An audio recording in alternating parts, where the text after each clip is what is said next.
I don't think OpenAI and ChatGPT is going to live up to the hype. What hype? I mean, it's already hyped. So you think it's not living up to its hype right now? I think they're going to lose placement in the AI race, and by multiple placements. You know what's so fitting right now? This morning, I read that iRobot, who makes the Roomba, is filing for bankruptcy. So is that different anecdotally? Sorry, I'm going to interrupt you real quick. Is that different than? Because I read it was like Chapter 11, not bankruptcy, but another word for it. It was like investment, Chapter 11 investment. I don't know. Anywho. I did read they're filing for bankruptcy, but it's as part of an acquisition from a Chinese company that builds some of their parts currently. So I don't exactly know all the details, but I read why, because that was shocking to me. I mean, I was like, wait, what? Because Roomba is a household name. Even if you don't have a Roomba, but you have one of the knockoffs, you still call it a Roomba. Like that's just what you call it. It's like Kleenex. Kleenex is a brand name, but everyone who, no matter what the brand is, they just get Kleenex, even if it's just tissue paper. So I read about that. And the reason primarily is because of the level of competition since about 2020, 2022. Apparently Amazon offered to acquire Roomba in somewhere around that time frame for like $1.7 billion. I think it was blocked at court.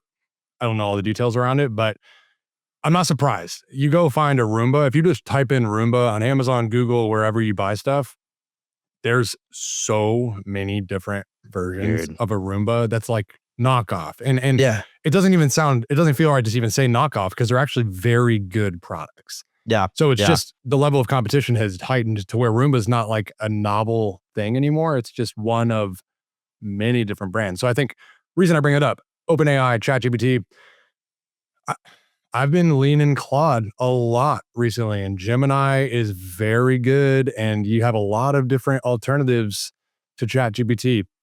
But I do think the OpenAI ecosystem is so much bigger than ChatGPT, and so that's where I think ChatGPT has a lot of competition. I think OpenAI proper maybe has less. Yeah, at least direct competition. But I do think ChatGPT is just going to be one tool in a sea of many tools. If you fast forward 5 years, it'll always be like the first mover in a way. But maybe like the Microsoft of AI. What's up, kid? Who is that? Which one is it? I know. That was my oldest. I'm gonna text my family right now. Dude, we need more natural moments like that. To be honest.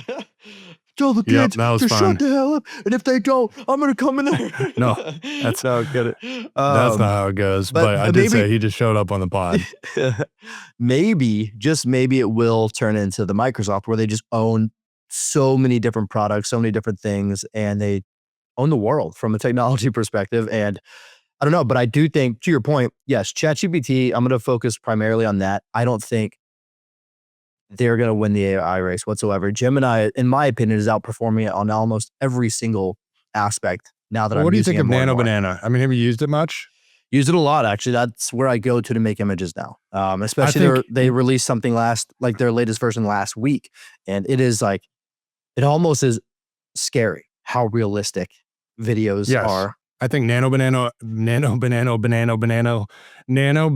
is better at adjusting images with new things than any other tool. Every other tool, you put an image in, say, hey, remove this, add this, and it's like inevitably going to change everything. It's so frustrating. So I think Nano Banana, the other day, we have a living room, we have 2 couches and a TV mounted above the fireplace. I took a picture of the whole living room and I said, move the TV from above the fireplace to this wall. And I, described which wall. And then change the 2 couches into a sectional and put the sectional on this side of the living room. I was really just visualizing, hey, what would it look like if we changed our room around? And it instantly, it took 10 seconds, but it did that without changing anything else in the room, except the parts of the room that needed to be filled in because the TV was in a different place. But it was like, it looked exactly like my house. I sent it to my wife. I was like, hey, what do you think about, changing our living room up like this? She's like, how'd you do that? I was like, oh, just, I walked it through it. But I was like, beside the point, what do you think of this, new layout? So Dude, Nano Banana is very impressive. It is very impressive. So for example, I had a screenshot that I just wanted one little part removed, and I said, only remove this little area, and I explained the area, and it did. And it kept the screenshot the exact same. And the screenshot had text in it and everything. And so it's amazing at that. Another thing that I use it for, actually, funny enough, is because I'm doing this little like side gig. Not, I wouldn't even call it a side gig. It was just kind of for fun, but like reviewing restaurants and wings right now. What I did, I can't go to a new wing place every single day. I don't have the capacity financially. It just doesn't make sense. It's not smart, all that stuff. So what I did was, one, I was like, create me, 20 different ways I can repurpose what I already have. And one of them was like top 10 wing places, things like that. So I tried a new format, and I went to Nano Banana and I said, create me a top 15 wing place, but slideshow. And then I gave it all the names. Here's in order, the top 15. And then it created like the best thumbnails that I've ever seen in my life. And it was like Wisconsin was in the background. It was like top 15 wings in Wisconsin. It looked amazing. It looked like this perfect YouTube thumbnail. But anyways, it's really good at images. I also use, like, for example, I was analyzing 900 rows of data yesterday, and I was using Gemini over ChatGPT to analyze the data, and I was getting, I liked it better. So, well, I think it's putting creativity into the minds of people who are otherwise not technically savvy enough to like express on a screen their creativity. A lot of people have all these crazy ideas in their head, but they can't open Figma and like go make it, or, Illustrator and like actually design it. And so great example of this on Threads a couple weeks ago. Those posts that go viral. What should I put in this space? What should I do with this space? It's always like a very awkward niche in a house or nook in a house. So I got like millions and millions and millions of impressions, 50,000 likes. Of course you did. I think even more comments. There were thousands of comments. Jeep commented, Lidl commented, Wendy's commented. So like it went mega viral. I think my most viral post across any social platform ever. But what was amazing and actually very funny is what people do to posts like that. You say, what should I do with this space? Everyone has the most hilarious ideas of what you should do. Yeah. And they always show you. And some of them are really well done. Like one of them, it was like a little nook in the top of someone's living room. It wasn't even my house. It was just a picture I found. And one of them was like a stairway to heaven. And it was like Jesus holding his arms open. Another one had like an escalator into a Lidl, and Lidl proper actually was the one that posted this. And a Jeep, like the company put a Jeep up there. It was like all that stuff. But I'm like, I think memes are evolving because of AI. Yeah. I think I wouldn't say people are becoming more creative, although I think there's an argument for that. I think people are finally given the most user-friendly tools in history of technology ever to be as creative as they already were. I mean, imagine how many people had these crazy replies 5 years ago to a post like this who would have just described in words. And it would have been like kind of funny, but nowhere near actually just going and doing what you're describing and showing it in a reply. So a lot of these replies, one of the replies got like 50,000 likes, just the reply. So it's like, that's the type of thing I'm like, yeah, there's an evolution happening. You asked about OpenAI, ChatGPT. I just think the AI tools being launched are creating a different internet. Yeah, they are. So undoubtedly. What do you think about 100%. Dead internet theory to that point?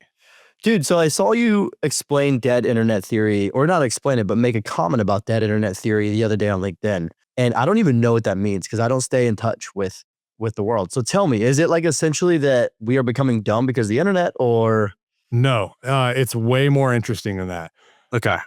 ChatGPT 5.2 says dead internet theory is the idea that most of what we experience online today is no longer driven by real humans, but by bots, AI-generated content, automated engagement, and algorithmic loops, making the internet feel hollow, repetitive, and dead. The theory, it's an academic theory, actually. It's an internet-born conspiracy originally that's become increasingly mainstream as AI content, fake accounts, and engagement farming have exploded.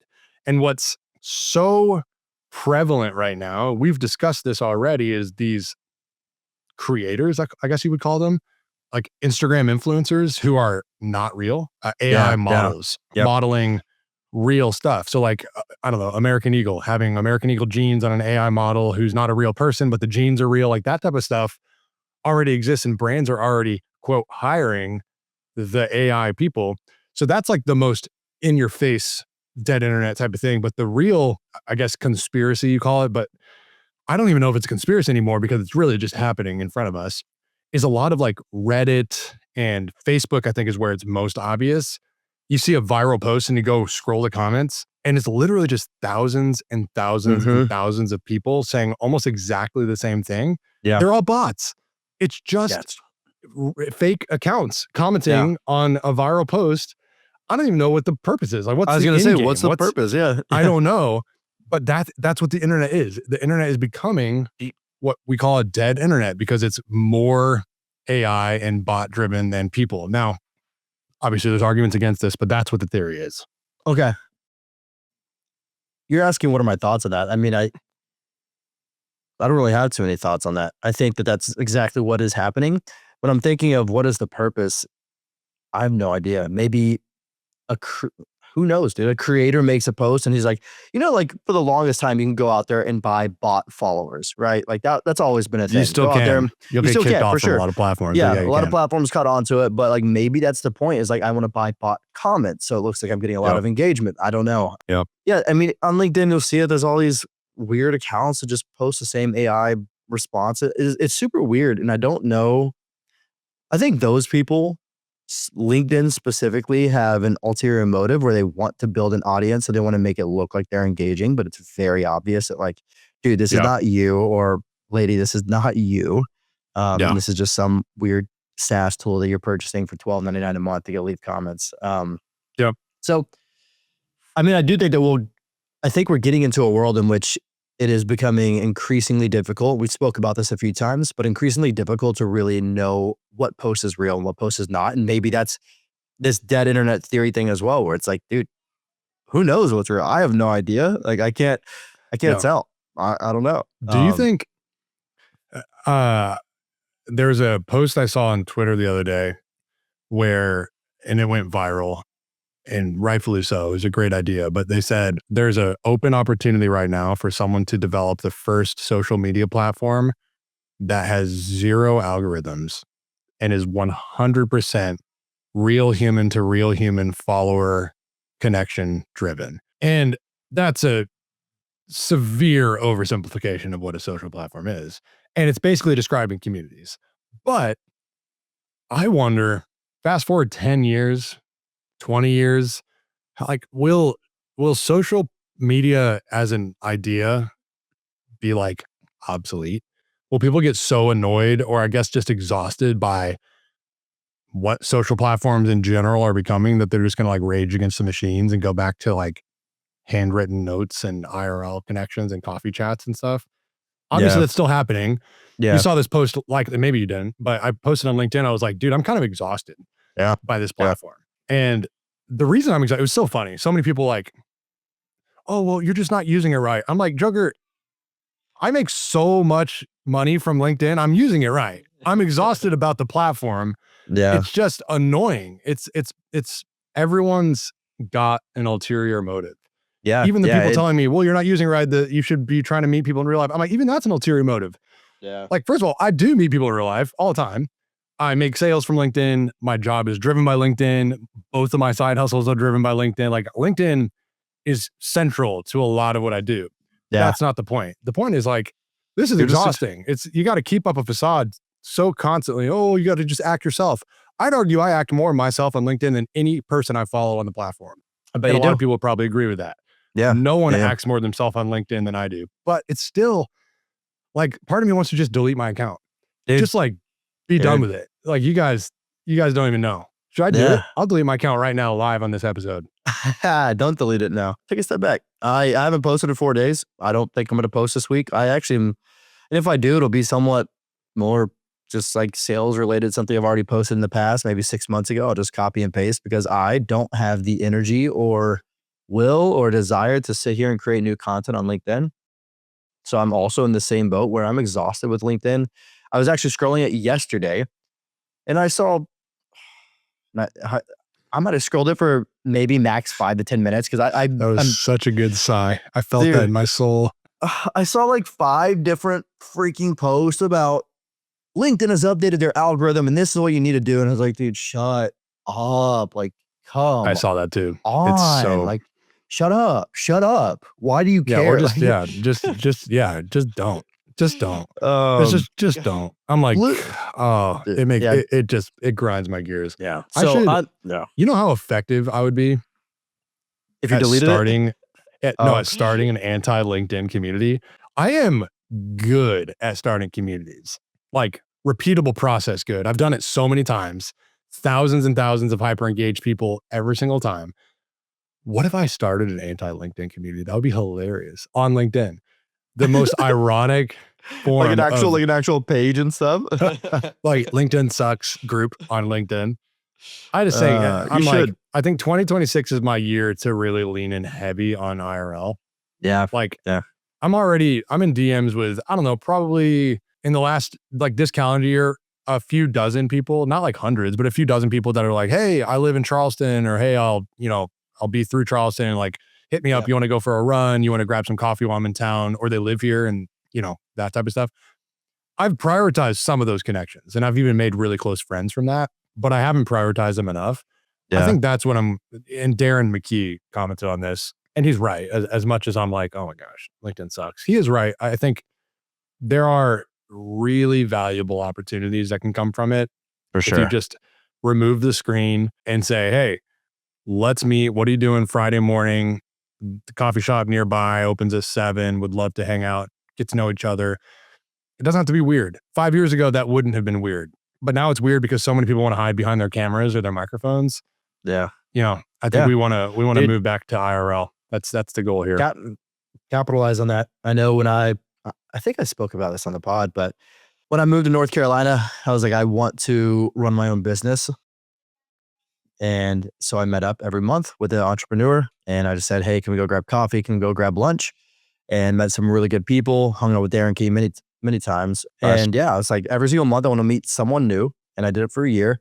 Met a lot of great people, had a lot of good people in my corner as well when I went off on demo, which was awesome. And it's important. I think it's huge. Actually, Phil Schnee, I don't know if you listen to this, dude, but you messaged me saying that you're in Madison. What's up, Let's grab Phil? dinner. My bad, dude. I had swimming lessons.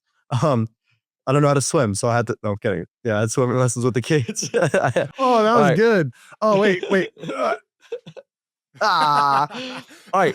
I'm gonna turn this whole plane around real quickly. Not a sponsor, but they should. Have you ever had this? No, but I wish Ratio I knew which yogurt. one I have in my fridge right now. And it was is the thickest Greek yogurt I've ever had this morning. I put some crumble in it, some blueberries. It's such a healthy meal, dude. Dude. So Anti-inflammatory, good for the gut. All right, but continue. What is ratio this yogurt? Tell me more about it. this yeah, this isn't Greek. I don't think. It doesn't taste like Greek. Oh, Greek usually has that like interesting. chunky, you got to stir it up. I know, maybe Yeah, it's it's like slight thick. Greek. It looks Greek. Ingredients Does it have not say Greek yogurt? no, All it right. just Well, says what's so special about it? tastes amazing. It tastes amazing. 25 grams of protein, 3 grams of sugar, Trader Joe's? 170 Where'd you get it? calories. No, I used to just get it any grocery store, really. It's a really Oh, popular yogurt right now, but cool. really good. I'll What I check was it going to out. say, back to Kleenexes and things like that. I know Band-Aid's a brand name, but are they called Band-Aids or do we just call them Band-Aids? No, it definitely is Band-Aids. I mean, It's not like box. adhesive something. Well, I think Band-Aid's a brand name, just like Yeah, Kleenex. So if yeah, it's yeah. not Band-Aid by brand, it would be like bandage, or you're right, like Bandage, bro. adhesive, Okay. something. Yeah. Mm, I don't, okay. but like eventually stuff like that loses its IP. It's like the Mickey Mouse phenomenon. Like Mickey Mouse is open IP. They're making like a horror movie for Mickey Mouse or something right now. It's like, oh my gosh, of course they are. But yeah, I think Band-Aid is a brand name. Got it. Okay. Rollerblades. Rollerblades is a brand name. Do you know what rollerblades are called? Yes, this is great. Do you know what rollerblades are called when they're not rollerblades? Roller skates, Dude, wheelie feet. inline skates. Yes. Isn't that the lamest possible thing to call rollerblades? What do you go inline Like, skating check today, out, bro? yeah, you wanna check out this inline skate trick I just learned? Like, oh man. Yeah, there's a Dude. lot of things like that. Yeah, it's like Roomba. It's like Roomba. So, hey, Roomba. I think most people confuse being busy with actually moving their life forward. What are your thoughts on that? Yeah, I think most people just say that they are busy and they kind of say that as if like, yes, I'm progressing, I'm doing better in life. But I think it's really just, no, I'm just doing busy stuff, monotonous stuff that really is not meaningful. and it feels like I'm maybe moving forward. Do you think most people are in that boat? I think scrolling is the most relevant, the most common mistake people make where they feel productive when they're scrolling. I mean, I fall into this category. Yeah. It In the middle of upsets the me. day, I'm like if you have like 5 minutes, you're like, that's what I'm saying. Yeah, let me. I don't even know. Like, what excuse you? Like, what do you do? What productive thing happens when you scroll? Yeah. The question is, do you think people struggle with this? Yes. I mean, I think particularly people who work online. I think it's actually easier for people who commute, go to work, clock out or whatever, leave their work at the office and go home to not really fall into the category of like the blend of work and life. Yeah. All I have to do is walk to my office in my house to be at work. And I try pretty hard to keep the room I'm in now separate from the rest of my life to a point where like I don't go into this room unless I'm working or doing something work productive. Yeah. And I try not to work anywhere else in the house. It mentally just gets to up, I don't know, it just messes with my mental state. Yep. So I don't know. What do you think? Yeah. I think most people will just say, I'm busy, but it's not really anything that's productive or progressing their lives forward. And I think people aren't as busy as they think they are. I think so too. And I think that most people, and I think that most. I mean, there are people out there that are probably just grinding 23 hours a day just to put food on the plates. Another thing is, do you think most people build a life they can tolerate versus a life they want? I think most people have to tolerate life because they don't have enough money to create the life they want. And I think that's in many ways a failure of the system. The system is that the more money you have, the more flexibility you'll have in life. Bartering is more or less non-existent nowadays, except in specific communities where there's like farmers and, artisan craft makers and stuff. But for the most part, it's a capitalist country. I mean, we're talking about the United States right now. We're not talking about the whole world. More money you have, the easier life will get in many ways. People say, oh, money doesn't buy happiness. It's like, that's true.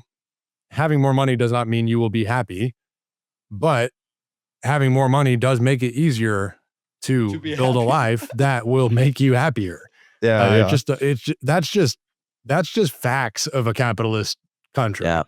I don't know. Dude. I do have a list back to what we were talking about of 10 different things. This episode is sponsored by Zapier, which honestly is the only reason my newsletter growth doesn't look like a hot mess. You probably know this about me, but I work at Beehive, and I also have my own media company that's operated by Beehive, and I run Facebook lead ads using Meta. It's nothing fancy, but every time someone fills it out, a lead form on Facebook, Zapier just snags that event and drops the subscriber straight into my Beehive account. It's super easy to set up. There's no exports required. I don't have to maintain it over time. I just set up this Zap one single time between Facebook and Beehive, and Zapier takes care of everything. It's an integration that works with Beehive, of course, but also 8,000 other apps.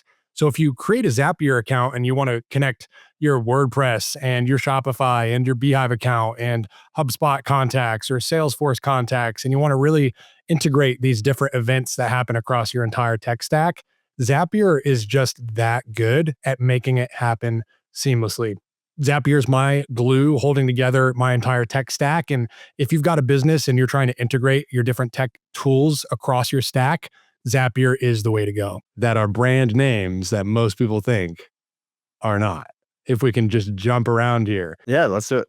Band-Aid. You are right. Just a Johnson & Johnson brand. They're called adhesive bandages. Nice. If they're not Band-Aids. I said Xerox, adhesive, you said bandage. That's a big throwback. Xerox.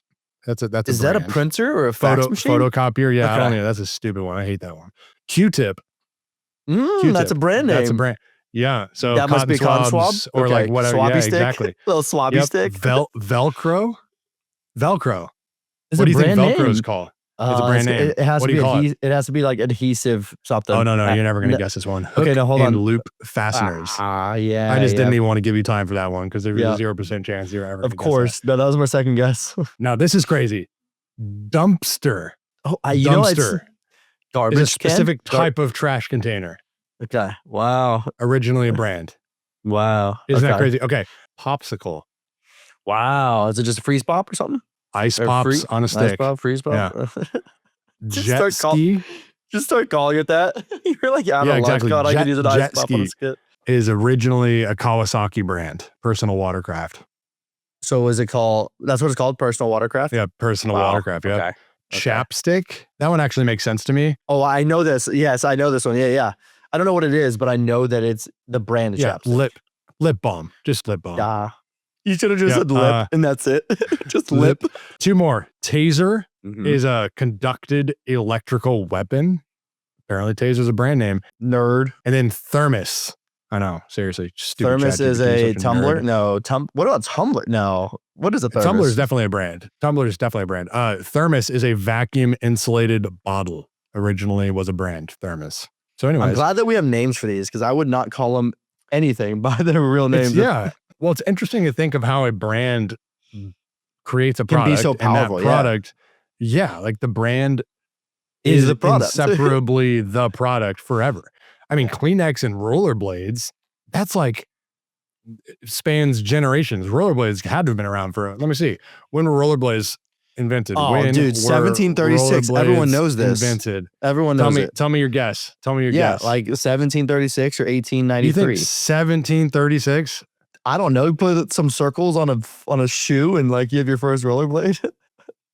What is it?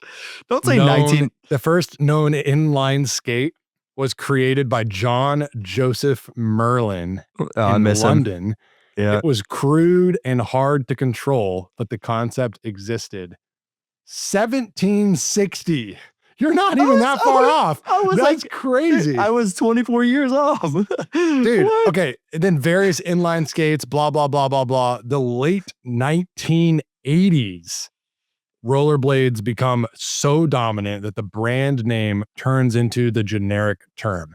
1983, brothers Scott and Brennan Olson founded Rollerblade Incorporated in Minnesota, improving the design and marketing it heavily to hockey players and the public.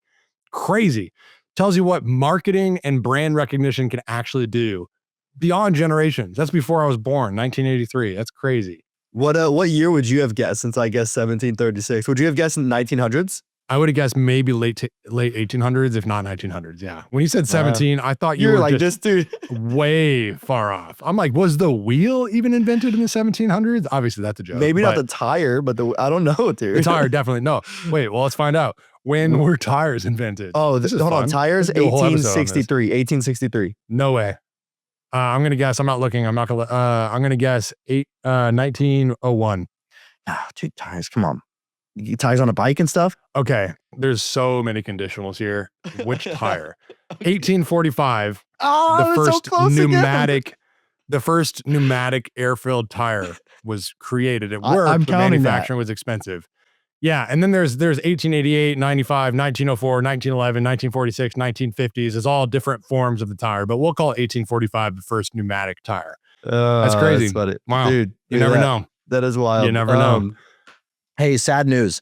So I'm a big TikToker. I love watching TikToks. I know, you're it's something obsessed. I do every night before bed. I know. But I say this because, and we talked about this a lot in the podcast, and I don't want to like bring in any dark or morbid stuff here, but oh gosh, a TikToker, famous TikToker. If you're kind of like, if you watch TikToks for 21-year-olds and you know exactly who I'm talking about, Tucker Ganal. He's a 31-year-old TikToker. He was part of this hustle house, kind of like just it was three brothers and a couple friends. They're all like, decent looking guys. Had fun, just did a bunch of games on TikTok, committed suicide yesterday. And there were 0 signs. And I was like, dang, dude, like this is nuts, man. It goes back to, and we must have mentioned this on 20 different podcasts. Like, ask your friends and your family if they're doing all right. That's all it takes. That's all it takes. Crazy, dude. It is. And I'm like, dang, now how do we turn out of that conversation into something a little bit more? If you're listening to this and when we say, ask your buddy how he's doing, if someone just popped into your mind, just text him. Don't convince yourself not to reach out. Shoot him a text. Hey man, thinking about you. You've been good. Haven't heard from you in a while. That's all it takes. It'll take you less than 10 seconds to do this. You never know. Yeah, and you never do. You shouldn't just walk around assuming people are like considering ending their lives, but like be a good friend hit some people up today. It's not asking that much of you. And if you're struggling, hit me up. You can find me, Daniel at Two Dads in Tech. Email me, hit me up on LinkedIn, hit me up on X.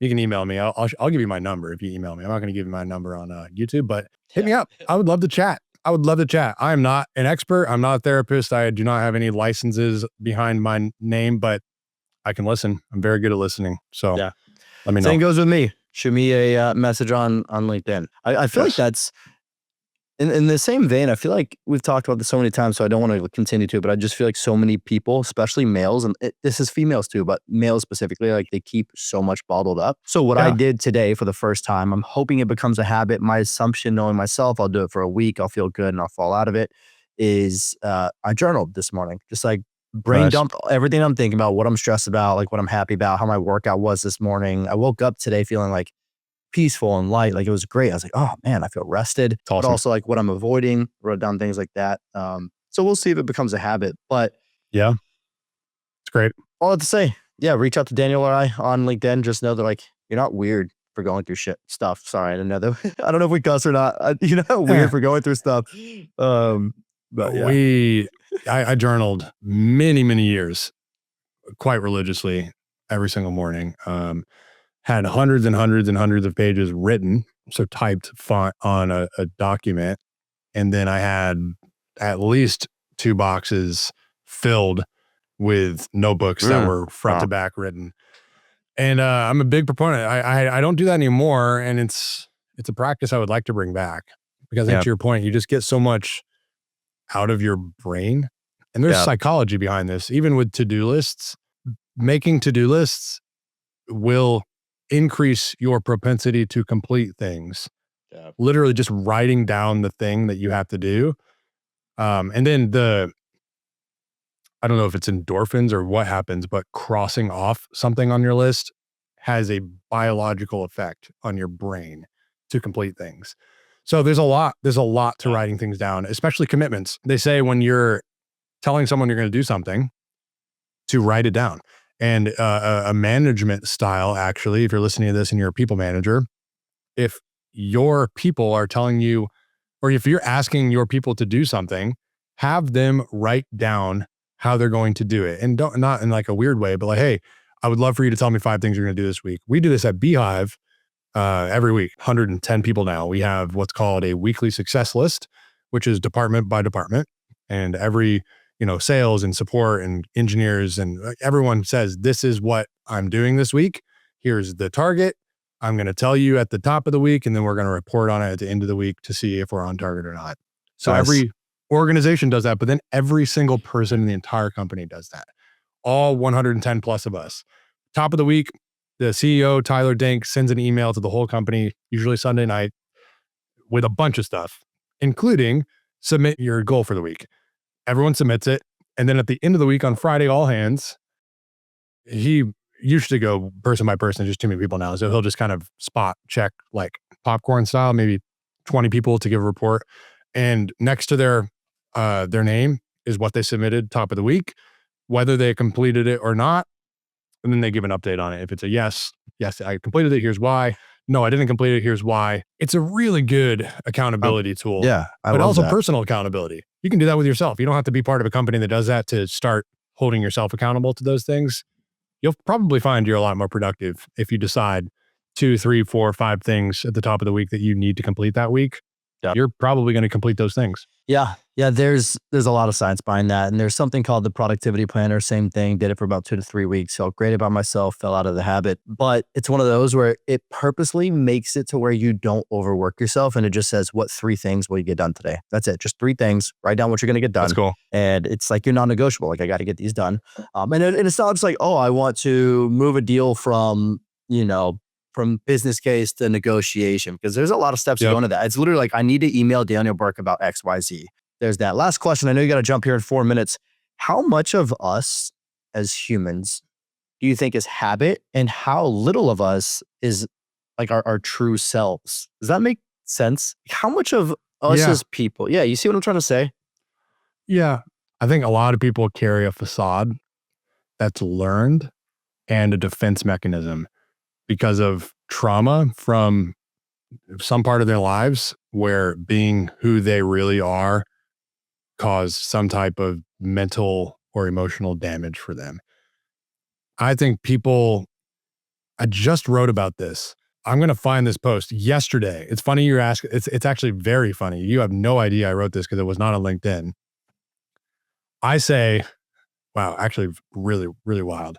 Last night, 9:15 p.m., the modern human's desire to fit in and be liked and accepted has stripped them of their uniqueness. In an attempt to be unique, everyone is the same and no one is unique. Uniqueness is what will separate humans in the future from those who blend in. I wrote that literally 12 hours ago. Where'd you write it? And on X. Okay. And that's my opinion. And it's super philosophical. But I think people are carrying around a version of themselves that they would like to display to everyone watching. Very Black Mirror. I just watched Ready Player One. And it's, Ready Player One is a great like action adventure kind of sci-fi movie in between past and future. It's set in like 2040 or 2045 or something. And so actually the world is starting to turn a little bit into this in some of the ways that AI is evolving. But what Ready Player One does, all the characters in this game, if you've ever seen the movie, the TLDR on the movie is it's futuristic. Most people in the future are living their lives in this video game more than in the real world. And a lot of it has to do with this prize money that the founder of this fake universe left behind after he died. And it's worth something like $500 trillion. It's basically like, hey, you own the entire world of money if you can find these, golden goose eggs or whatever. So anyways, that's the premise of the movie. But everyone in the fake reality, again, where most of the humans are spending more of their time than the real world, have very specific versions of themselves. Like most of them look completely different in real life. They might be a different species. I mean, there's people who are like walking around looking like Hulk, but it's like that ability to literally create the exact version of yourself. It's a very interesting concept. There's this part in the movie where the main character and like the secondary main character sort of start falling in love. And the main character says what his name is. I'm blanking on his name, but he says something like, I'm Daniel. She's like, what are you doing? You never, ever tell people your real name in here. And it's like, well, but I'm falling in love with you. She's like, no, you're not. This isn't me. I look nothing like this. I'm showing you only the parts of myself that I want you to see.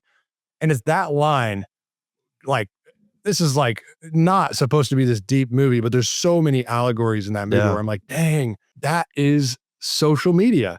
Yeah. You're only showing people the parts of you want them to see, which is what grinds my gears about social media, which is where we started this conversation. I'm like, I try very hard and deliberately hard not to be this way. Like what you see is what you get on LinkedIn, on X, on Instagram. Like this is who I am. Yeah. But even me, who I'm like aggressively trying hard not to be, me in real life is totally different. Like totally different. I'm just not the way I am online in real life. But like, I would even consider myself less different than most people. Most people are giving a very specific version of themselves. Yeah. And I'm like, it's a fake universe. The internet is a fake universe, just like Ready Player One. And with that, two dads at Tech. Dude, it's so true though. It's a great place. Yeah. Oh man. So twodadsintech.com, everybody. Go there. You can listen to the podcast there. Got a shop there. All the fun stuff there. All of your updates will be on twodadsintech.com. Other than that, rate us 5 stars on Spotify and Apple. That means a lot. Subscribe on YouTube. Hopefully we hit 100 here soon. I think we're at like 715, 720 or something like that. Something like that. We need to hit 1,000. I can't believe we haven't yet. We just haven't really been prioritizing it, but I know. Yeah. All right. Yeah. Well, everyone. Thank you, everyone. Go to twodadsintech.com. We'll see you all next week. See you next Wednesday. All right. Bye-bye.